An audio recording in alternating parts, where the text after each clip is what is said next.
Glória a Deus, boa tarde. Hoje, terça-feira, dia 21 de dezembro, 14 horas. Seja muito bem-vindo. Que Deus te abençoe. Deus abençoe você que vai nos ver mais tarde.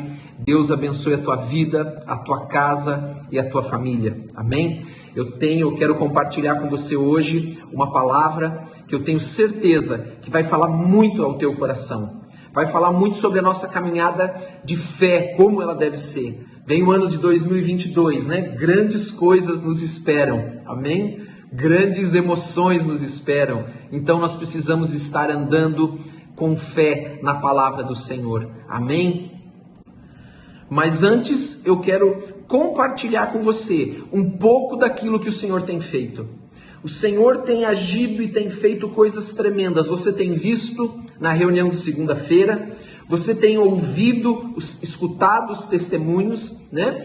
Você, aqui nos bastidores, eu sempre digo isso, as coisas que têm acontecido, as pessoas se convertendo, as pessoas se reconciliando, as pessoas sendo curadas, as famílias sendo restauradas, as pessoas entrando em contato e dizendo, pastor, eu agora estou entendendo a palavra, pessoas que já estavam há anos dentro de uma igreja e agora dizem, pastor, o Espírito Santo tem me ensinado, a palavra do Senhor tem sido revelada para mim, eu estou entendendo a palavra do Senhor agora.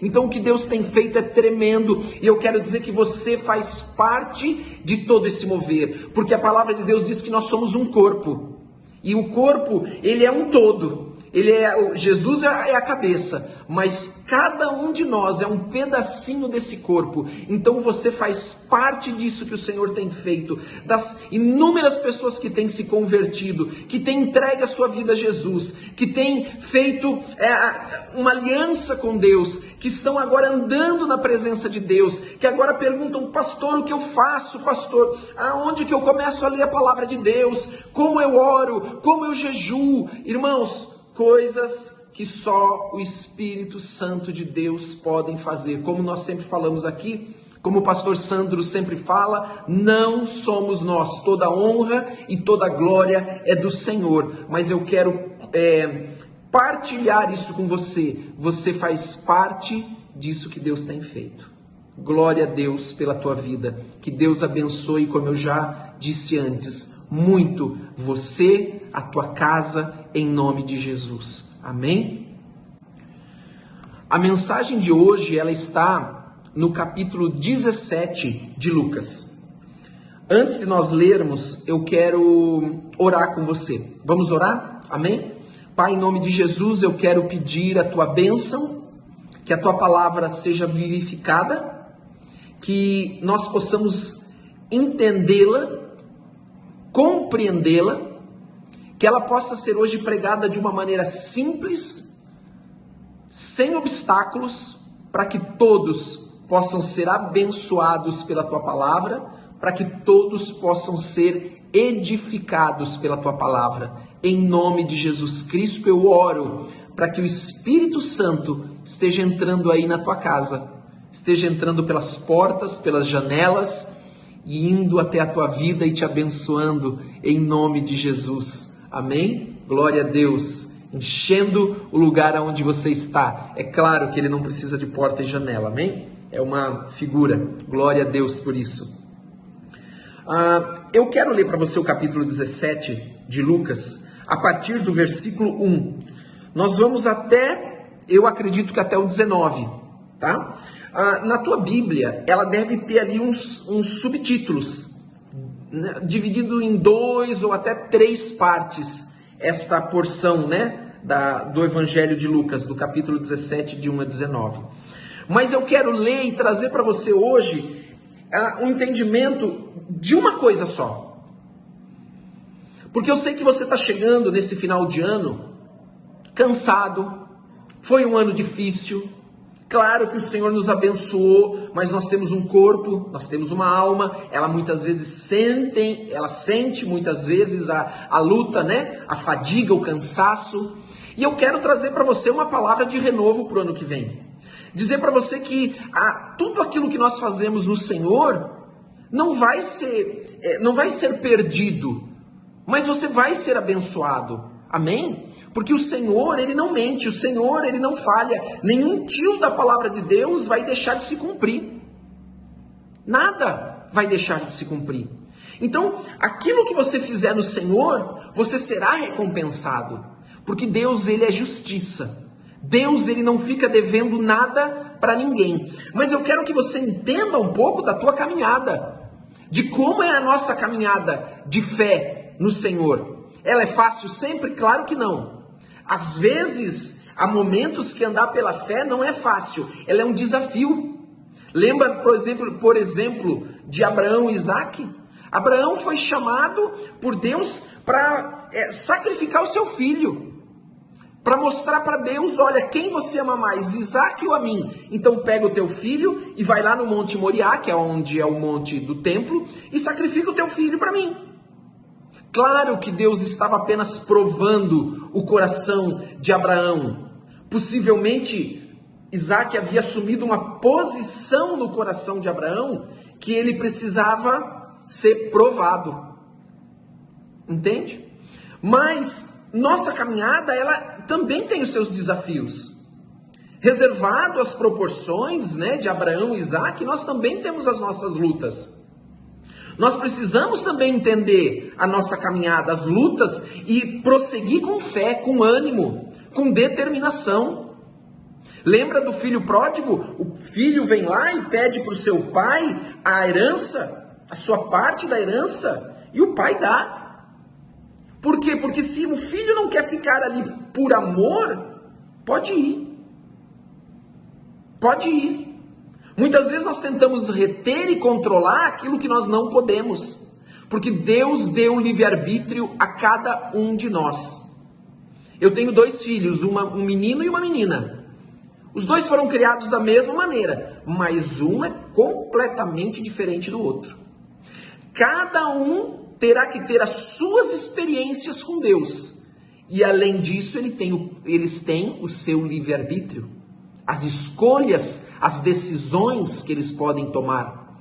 Até um ditado que diz assim, olha, você não pode controlar aquilo que acontece, mas você pode controlar a reação que você vai ter em virtude do que está te acontecendo, em virtude daquilo que veio contra a tua vida.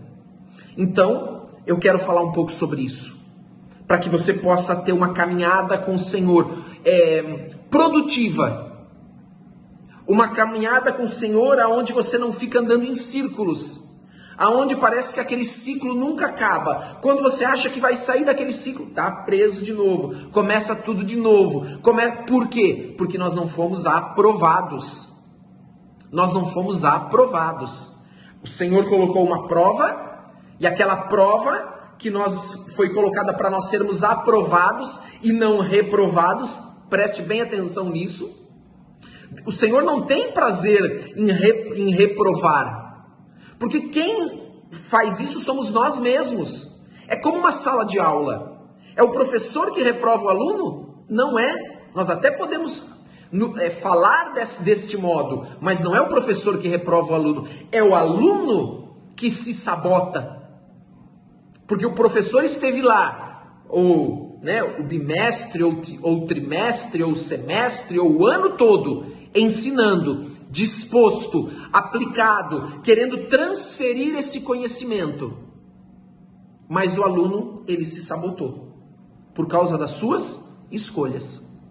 Amém? Vamos começar então? Lucas capítulo 17, versículo 1. Como eu disse antes, a tua Bíblia pode estar nessa porção com subtítulo, mas eu vou ler como se ela fosse uma coisa só, porque eu acho que ela é muito edificante para as nossas vidas. Eu entendo dessa maneira. Vamos lá. E disse aos discípulos, é impossível que não venham escândalos, mas ai daquele por quem vierem. O que é um escândalo? Um escândalo, trocando em miúdos de uma maneira bem simples, ela é uma pedra de tropeço. É aquilo que vai fazer você parar, ou vai interromper o teu caminho. Entende? E ele está dizendo assim, mas ai quem colocar pedra de tropeço. Ai quem for o sujeito que vai promover esse tropeço, que vai promover esse escândalo. Então, o escândalo, a pedra de tropeço ela é algo que detém o teu caminho, que te impede de prosseguir ou te atrasa. Quantas pessoas eu atendo e falam, pastor, como eu perdi tempo. Pastor, como eu podia estar lá na frente já, e eu ainda estou precisando tomar, como diz a palavra, o leite espiritual. Eu ainda não posso, não conheço ainda como eu deveria, eu não tenho a maturidade ainda que eu deveria. Porque às vezes foram colocadas pedras de tropeço para você. Coisas que colocaram como uma lei para você alcançar, andar com o Senhor, para você andar no Espírito, e era simplesmente regras de homem. Tanto é que no versículo 2 diz assim, ó, melhor lhe fora que lhe pusessem ao pescoço uma mó de atafona, ou em algumas versões uma pedra de moinho, né, que ela é pesada, então coloca ao pescoço, e o que diz assim, ó, e fosse lançado ao mar. Olha que sério, melhor lhe fora que se pusesse no pescoço uma pedra de moinho, e fosse lançado no mar, do que fazer tropeçar um destes pequeninos. Ou seja, a pedra de tropeço, ela é uma pedra de tropeço para o pequenino. Aquele que já é maduro, aquele que já é experimentado na palavra de Deus, que tem fé, as situações vão aparecer, mas isso não vai atrasá-lo. Porque ele sabe muito bem, ele conhece o Deus que ele serve, ele já tem maturidade, ele já tem experiência, mas o pequeno não. O pequeno pode ser atrasado, o pequeno pode até se desviar do caminho pela hipocrisia dos homens, que colocam essas pedras de tropeço, esses escândalos no caminho dos pequenos, daqueles que estão começando ou andando com o Senhor, não importa o tempo. Tem pessoas que estão começando hoje, são como crianças no Senhor ainda. Mas há aqueles que estão dentro da igreja há 20 anos, mas ainda são umas crianças também, porque não amadureceram. Ou por culpa de quem está no púlpito, ou porque não se converteram de verdade. Não buscaram o Senhor como deveriam buscar. Amém? Até aqui tudo bem, eu espero que todos estejam entendendo. E aí ele diz assim no versículo 3, olha como é sério, olhai por vós mesmos. Olhai por vós mesmos. É para você ficar olhando em volta para as pessoas, para os homens, ou é para você olhar para você? Os nossos olhos, eles devem estar fixos no Senhor Jesus, na palavra de Deus, não nas circunstâncias, não nas pessoas. Não podemos colocar a nossa confiança no homem. A palavra de Deus diz isso, maldito o homem que confia no homem.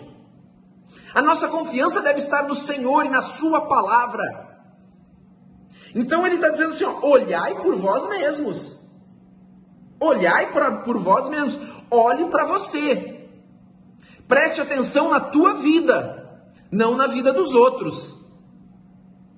Óbvio que se as pessoas estão fazendo errado, você não vai ficar, sentando na roda dos escarnecedores. Como diz lá, o Salmo número 1, o Salmo 1. Então, olhe por você mesmo. E se o teu irmão pecar contra ti, repreende-o. E se ele se arrepender, perdoa-lhe. Então, a primeira regra que ele está colocando aqui é o perdão. Eu devo perdoar. Perdoar, muitas pessoas têm me perguntado e eu sempre ensino isso. Perdoar não é um sentimento, é um mandamento. Então eu não tenho que sentir perdoar, eu tenho que perdoar. Porque é um mandamento. Amém? Segunda coisa, ele está dizendo, olha para você mesmo. Se o teu irmão pecar, não fica olhando para ele não, olha para você e cuidado, para você não reter o perdão. Você precisa, você deve perdoar. Mesmo que você tenha vontade, como a gente brinca, de dar com o remo nas costas. Perdoe, porque é um mandamento. E nós não podemos esquecer também que o perdão ele não está baseado na pessoa reconhecer e se arrepender. Porque Jesus, quando ele nos ensina na oração do Pai Nosso, os discípulos falam para Jesus assim, Senhor, ensina-nos a orar assim como João Batista ensinou os seus. E ele diz assim, perdoa as nossas dívidas, assim como nós perdoamos os nossos devedores. Ele não diz assim, só perdoe se a pessoa se arrepender. Não. Mas aqui ele está ensinando que se a pessoa pecar contra ti e você dizer, o que você fez? Você está fazendo errado contra a minha vida. Você está me ofendendo. Puxa, me perdoe. Perdoe. Então, desculpe a redundância. Ele te pediu perdão, ele se arrependeu, pediu perdão, você perdoa. Aí, está dizendo ainda assim, se ele pecar contra ti 7 vezes no dia, e 7 vezes no dia vier ter contigo, dizendo, arrependo-me, perdoa-lhe. Então você está a uma imposição da palavra de Deus, que nós devemos perdoar por mandamento, e não por sentimento. Amém? Até aqui? Só que quando Jesus fala disso para eles, para os discípulos, porque ele está falando para os discípulos, no versículo 1 ele disse, começa assim, e disse aos seus discípulos. Ele está falando aos discípulos. Quando os discípulos ouvem o Senhor falando aquilo, em algumas versões falam 70 vezes 7, no versículo 5 então, disseram então os apóstolos ao Senhor, acrescenta-nos a fé. O que eles estão dizendo? Senhor, se é desse jeito, então eu preciso de fé. Eu não tenho fé para isso não. Eu preciso de fé, Senhor. Eu não consigo perdoar 7 vezes no dia o meu irmão que vai lá, peca, vem, diz que está arrependido, eu perdoo. Vai lá, peca de novo, diz que está arrependido, eu perdoo. Vai lá, peca de novo, diz que está arrependido, eu perdoo. Eu tenho que perdoar. A questão do arrependimento, se o perdão é sincero, isso é entre ele e Deus. Isso é entre ele e Deus. Mas os discípulos se sentem naquele momento constrangidos pelo que o Senhor está ensinando, porque é um ensino difícil. Na nossa vida nós temos esses desafios. E eu pergunto para você, tem alguém que você não tem conseguido perdoar? Ou que você está esperando sentir vontade de perdoar? Eu quero dizer que você está errado. Você tem que perdoar sem sentir vontade de perdoar. Então os discípulos dizem, Senhor, aumenta a minha fé. Acrescenta-nos a fé. Acrescenta-nos a fé. Só que a resposta de Jesus ela é muito interessante. Ele diz assim, se tivesseis fé, no versículo 6, como um grão de mostarda, diríeis a esta moreira, desarraiga-te daqui e planta-te no mar, e ela vos obedeceria. Então Jesus diz assim, olha, se você tiver fé, e eu tenho aqui, grão de mostarda, que eu sempre tenho aqui comigo, eu não sei se está focalizando bem, ele é muito pequeno, o vidro ainda está ampliando um pouco o tamanho da semente para você. Eu tentei pegar, segurar entre os dedos para mostrar para você, a câmera não conseguia focalizar. Ele diz, se você tiver fé do tamanho de um grão de mostarda, você vai dizer para a moreira, lança-te ao mar, arranca-te, lança-te ao mar, e ela vai fazer isso. Então a fé, ela vem pelo ouvir a palavra de Deus. Diz a própria palavra. Então ele começa a comparar a fé a um grão de mostarda, a uma semente. A uma sementinha pequena. E ele está dizendo, olha, se você tiver a fé deste tamanho, você já vai fazer tudo isso. Tudo isso você já vai fazer. Veja bem, dentro de uma semente tem, eu vou dizer assim, o DNA dela. E a Bíblia diz, lá na parábola do semeador, por exemplo, que a semente é a palavra de Deus. E toda semente, ela tem dentro dela, agora falando de semente, fazendo uma figura, um paralelo com a palavra de Deus, toda semente tem dentro dela o potencial, o poder, para que, sendo regada na terra, ela brote, cresça e dê fruto. Todo esse poder está dentro da semente. E Jesus está comparando a nossa fé a uma semente. A uma semente que é lançada na terra. E a Bíblia diz que o reino de Deus é semelhante, a uma semente de mostarda. É como alguém que lançou uma semente de mostarda na terra. Então, a nossa fé ela é como uma semente pequenininha de mostarda que foi lançada na terra e que ela começa então a brotar, a crescer e se torna uma grande árvore. Uma grande árvore. Ela leva um tempo, mas ela vai crescer, porque dentro dela tem todo o potencial, todo o poder, tem tudo aquilo que ela precisa quando está nas condições certas, quando ela cai num coração preparado, num coração que quer, num coração que deseja, num coração arado, não como aquela terra lá da parábola do semeador, como aquelas terras, beira do caminho, entre espinhos, no meio das pedras. Ela então vai brotar e vai produzir fruto. Então é isso que ele está dizendo para os discípulos. Olha, vocês estão querendo que aumente a fé, mas a fé ela é como uma semente que é lançada na terra, e essa fé então começa a crescer, e ela começa a se desenvolver, e ela se torna uma grande planta, uma grande árvore, e ela dá fruto.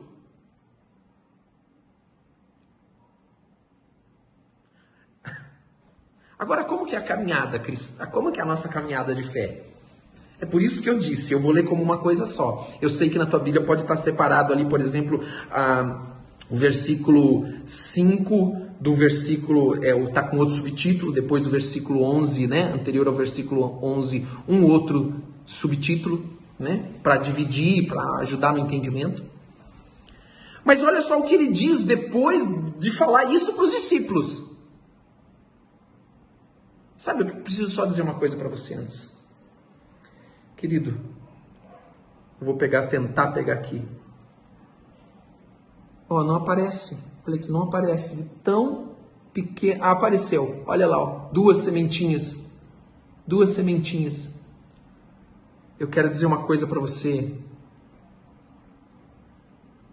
Você só precisa deixar um espaço no teu coração para uma semente. Começa daí. Por isso que quando colocam leis, regras, imposições, está errado. Porque pela palavra, você precisa entregar a tua vida para Jesus e dar lugar no teu coração para que uma semente caia. Para que tem que ter lugar no teu coração para uma semente brotar, para uma semente crescer. E a palavra de Deus diz que o reino dos céus é como alguém que lançou uma semente de mostarda na terra.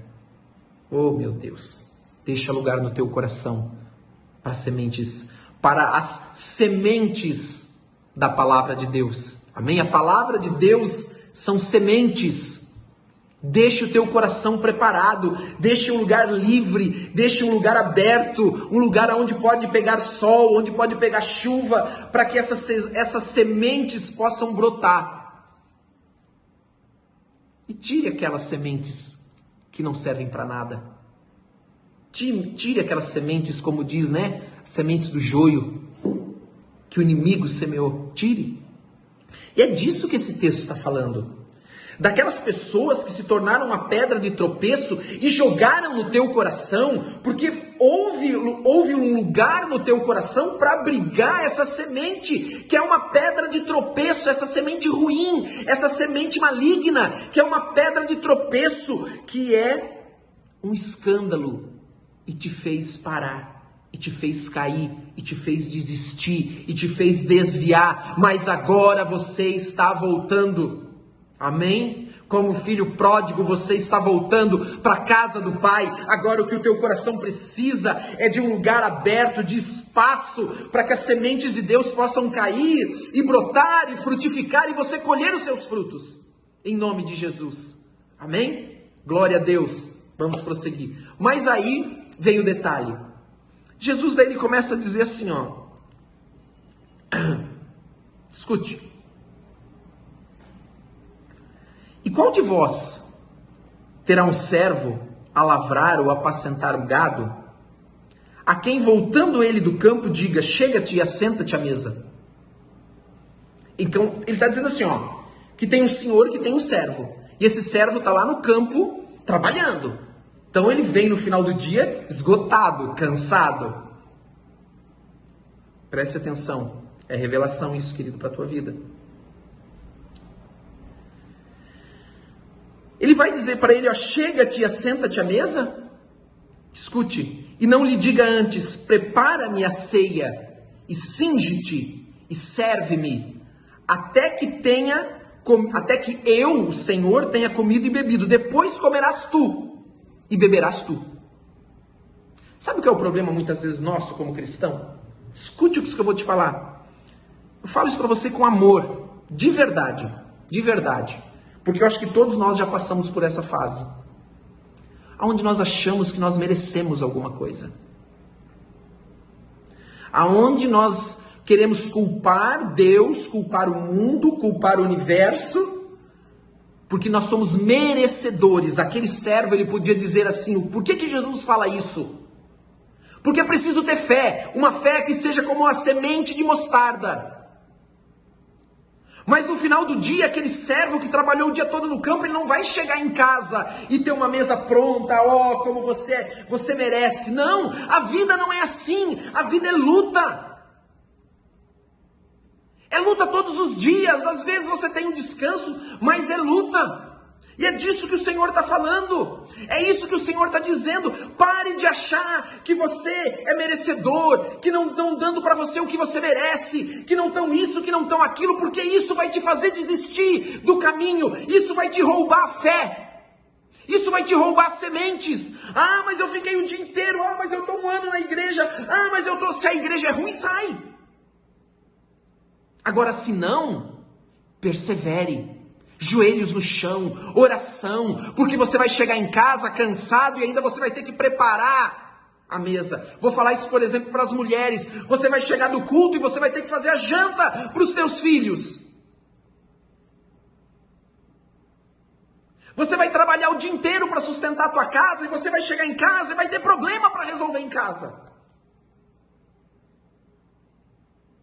Pare de achar que você é um coitado. Pare de achar isso. Olhe para o Senhor, creia, deixe essas sementes caírem numa terra e crescer, não deixe elas morrerem, não deixe elas ficarem sufocadas pelos espinhos.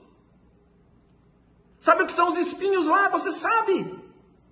São as coisas do mundo. Por que eu não tenho isso? Por que eu não tenho aquilo? Por que eu não sou assim? Por que eu não sou assim? Por que eu não nasci desse jeito? Pare! É isso que o Senhor está dizendo. Porventura, versículo 9, dá graças ao tal servo porque fez o que lhe foi mandado? Creio que não. Olha o que diz lá, creio que não. Às vezes o crente está esperando. Outro dia eu falei isso já. Amado, pare de achar. Eu levava meus filhos, escute o que eu vou dizer para você. Quando meus filhos eram pequenos, eu levava às vezes eles naqueles parquinhos que tinha cama elástica, bolinha, piscina de bolinha, aqueles lugares para andar no alto, embaixo, enfim, eu nem lembro mais direito. Irmão, não pense que a vida cristã é aqueles parquinhos de bolinha, irmão. Você tem que sair dessa piscina de bolinha gospel, irmão. A verdade é essa. Porque aquilo é só um momento. Aquilo é só um momento. Depois você tem que voltar para a realidade. E a realidade é perseverar. A realidade é andar com o Senhor. A realidade é que vão ter pessoas que vão tentar, e é isso que esse texto está dizendo também, vão ter pessoas que vão tentar colocar na tua frente pedra de tropeço, tem pessoas que vão ser usadas pelo inimigo. A palavra de Deus diz que a nossa luta não é contra a carne ou sangue, mas o inimigo usa pessoas e vai tentar colocar na tua frente pedras de tropeço, escândalo, para fazer você desistir, para fazer você desanimar, para fazer você achar que você é merecedor de alguma coisa. Você não é. Eu e você somos iguais. Nós temos que parar de achar que nós somos uns coitadinhos e que Deus não está olhando para nós e que nós estamos aí no canto chorando, dizendo que a vida de todo mundo vai bem, menos a minha. É mentira. É mentira. Nós que atendemos pessoas o dia inteiro, pessoas com câncer no hospital, pessoas doentes em casa, em uma cama. Amados, é isso que o Senhor está dizendo. Assim também vós, versículo 10, quando fizerdes tudo o que vos for mandado, você fez tudo, dizei, somos servos inúteis, porque fizemos somente o que deveríamos fazer. Você está vendo aqui o Senhor falando assim, oh, coitadinho, fez tanta coisa. Amados, a Bíblia é muito clara, no mundo tereis aflições, mas tende bom ânimo, eu venci o mundo. As pedras de tropeço, os escândalos, as aflições vão vir, mas vai provar se você está deixando aquela sementinha de mostarda do teu coração continuar crescendo, ou se você vai interromper o crescimento dela.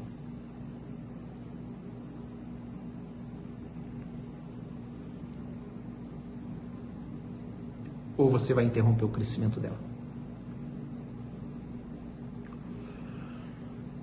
O versículo 11 ao 19, na tua Bíblia deve estar escrito assim, a cura de 10 leprosos. Mas eu vejo nesse texto, irmão, quando eu leio, eu vejo as coisas interligadas. Eu vejo as coisas ali interligadas. E aqui ele fala assim, ó, e aconteceu o quê? Depois de Jesus ter ensinado tudo isso, tem ensinado sobre os escândalos, né, pedra de tropeço, sobre o perdão, que o perdão é um mandamento, os discípulos ficaram preocupados, puxa, mas então, quem vai ser salvo? Você tem que ter aumenta a minha fé, porque eu não consigo perdoar desse jeito. E aí Jesus vai lá e dá uma boa de uma exortada nos discípulos, falando sobre o servo, que ele trabalha o dia inteiro, mas ele tem que chegar ainda na casa do seu Senhor e ainda preparar a ceia do Senhor, arrumar a mesa, esperar ele se alimentar para daí depois ele comer. Ele está falando do mundo. O mundo é assim. Ou não é? E aí vem esse episódio, eu vou chamar assim de episódio. A cura de 10 leprosos. E aconteceu que, indo ele a Jerusalém, passou pelo meio de Samaria e da Galileia. E entrando em uma certa aldeia, saíram ao encontro 10 homens leprosos, os quais pararam de longe. Então, saíram 10 leprosos e pararam de longe, vendo Jesus. A lepra era uma doença visível para todo mundo, porque ela era algo na carne, na pele. A lepra, ela tem um significado e uma figura do pecado. Você pode não ver, mas o pecado está em você. Ele é como uma lepra. E aí, levantam a voz, aqueles 10 leprosos levantam a voz e dizem, Jesus, mestre, tem misericórdia de nós. Tem misericórdia de nós. E ele vendo-os, disse-lhes, ide e mostrai-vos aos sacerdotes. Eu não vou terminar de ler o versículo, eu vou parar aqui e depois nós continuamos. Preste bem atenção que nesse episódio, Jesus não disse assim, ó, seja curado, ou sejam curados. Não. Jesus disse o quê? Ide. Vai andando. Como Jesus ainda não havia ressuscitado, ele veio cumprir a lei, ele mandou eles se apresentarem aos sacerdotes. Disse, ó, vão lá se apresentar ao sacerdote. Eu quero que você pense nisso. Aqueles homens recebendo aquela palavra, é como se eles tivessem recebido uma sementinha de mostarda no coração. E eles foram. Eles não disseram assim, não, Senhor, nós queremos ser curados agora. Não, tem que ser agora. Agora, Senhor.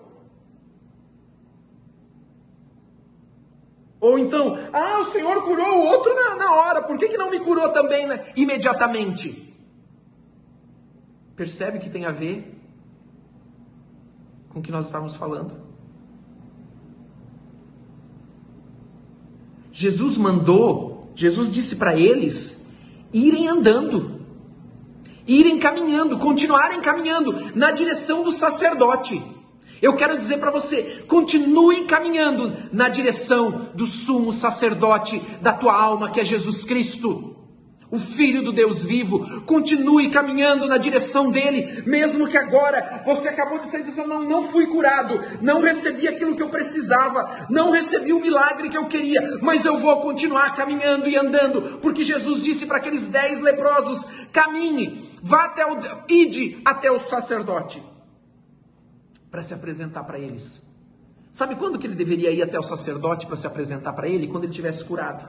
Para que o sacerdote olhasse e disse sim, e ele atestasse que eles não tinham mais lepra. Era assim que funcionava. Uma pessoa com lepra, por exemplo, ela tinha uma mancha branca, foi tratada lá porque podia ser lepra ou não, né? É lei, eu não vou entrar nisso agora para não demorar. E aí o que essa pessoa tinha que fazer? Ela tinha que ficar afastada e tratar aquilo. Depois de 7 dias, se não me falha a memória, tá? Porque eu não preparei essa parte, ele deveria se apresentar ao sacerdote de novo, e o sacerdote ia olhar aquela mancha. Se a mancha desapareceu, o sacerdote ia atestar e dizer assim, não tem lepra, tá livre. Pode começar a socializar de novo, pode voltar agora para o convívio social novamente. Senão ele tinha que ficar afastado. E Jesus falou isso para os caras que tinham lepra, para eles irem se apresentar para o sacerdote. O que é isso senão fé? Fé do tamanho de um grão de mostarda, mas que conforme você vai andando, esse grão de mostarda, porque o Senhor está olhando, olha lá o João, olha lá o Pedro, ele continua andando com fé naquele grão de mostarda que eu dei para ele, por isso eu vou regar esse grão de mostarda, e esse grão de mostarda vai crescer, e vai se tornar uma planta grande, vai frutificar, e ele vai colher, e eles foram andando. Com fé naquela palavra, naquela semente que eles receberam de Jesus. Porque a palavra de Deus é uma semente. E Jesus deu uma semente para eles irem andando. E o que acontece? Indo eles. Olha só. Eu esqueci agora do tempo da língua portuguesa. Mas esse verbo é um verbo que indica continuidade, que ainda está acontecendo, que não terminou. E diz então, indo eles em direção ao sacerdote. Eu quero dizer para você, indo você em direção a Jesus, ficaram limpos. Ficaram limpos. Glória a Deus. Glória a Deus. Você está entendendo o que eu estou dizendo para você? Que você precisa ir, continuar caminhando, não desistir. Como eu disse lá no versículo 3, olhai por vós mesmos. Pare de olhar para o lado. Pare de se distrair. Pare de ficar dando ouvidos, que o teu ouvido não é pinico, para coisas que podem te contaminar, trazer escândalo, pedra de tropeço para a tua fé. Pode jogar entulho no campo que você preparou para a semente de Deus. Irmãos, eu não quero demorar. Vamos continuar. Podia falar muito sobre isso ainda. Vamos continuar. Um deles, olha só, eram 10. E eu preciso continuar até o final porque eu preciso falar isso para você.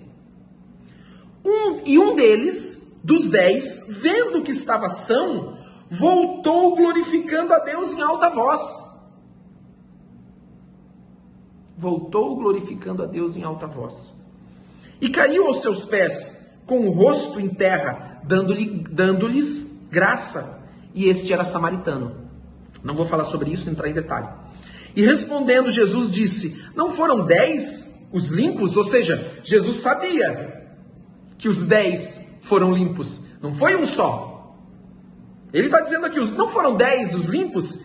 E onde estão os 9? Não houve quem voltasse para dar glória a Deus, senão este estrangeiro.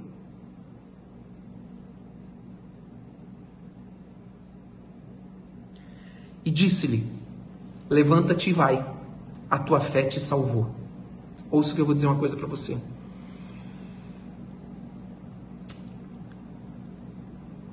A fé daqueles homens lá, na palavra de Jesus, curou, mas não salvou. Jesus está dizendo para ele: agora você não está mais só curado, você está salvo, porque você voltou dando glórias a Deus, com o coração agradecido, sabendo quem era a fonte. Quando ele se joga aos pés de Jesus, isso significa que ele está se entregando. Esse se prostrar é se entregar, é dizer: Senhor, agora Tu és o meu Senhor, Tu és o meu Salvador. Mas os outros 9 só ficaram com a cura. Cuidado para você não ficar só com a cura. Amém? Você vai caminhar, você vai ter uma vida cristã, e você está ali guardando as tuas sementes, e algumas já estão brotando, outras ainda vão brotar, outras já estão frutificando. Mas não fique só com a fé para a cura. Continue caminhando e olhando para o Senhor, dando glória a Deus para a salvação, em nome de Jesus. Em nome de Jesus. Eu sempre digo uma coisa: as curas, os milagres, eles são um meio para testificar, mas o mais importante é a palavra da salvação. É quando alguém se converte, quando alguém está salvo. Ele é mais importante do que a cura, do que o milagre, seja o que for. Seja o que for. A salvação. O milagre, a maravilha, a cura, que atrai a pessoa para a salvação. Amém? Caminhe. Olhe por você mesmo. Guarde as sementes. Deixe elas crescerem. Você vai ter luta? Vai. Vão colocar pedras de tropeço, de escândalo para você? Vão. Pode ter certeza disso que eu estou te dizendo. Você vai chegar momentos que você vai estar cansado, esgotado, como aquele servo que trabalhou o dia inteiro. Vai. Mas persevere. Ninguém está devendo nada para você, não. Você não é uma vítima. Você não é um coitadinho. Você tem que continuar andando com fé e crendo.